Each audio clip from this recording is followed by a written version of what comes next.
информация от София, това е мястото, на което трябва да отида. Край Крис, таксимарка. Добре. Този меч трябва да е бил ножница. Никой не държи меч, за да нареда някого или да се предпази от някого. Мечовете са като сувенири и трябва да бъдат предпазени от атмосферни условия.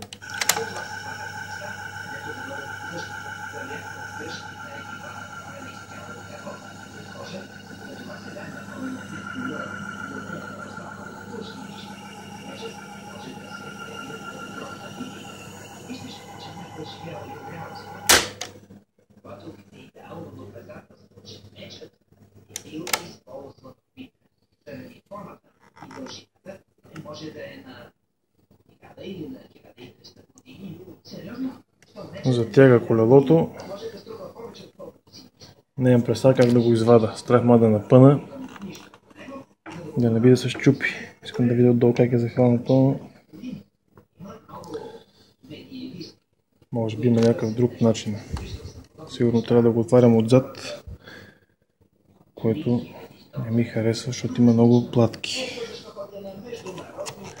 А проблема явно е тук, някъде в механичен. Много е затегнато. Тук съм махнал ремъка.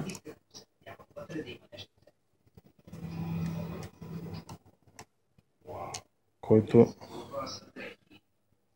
задвижва брояча, най-вероятно. Но и с него и без него.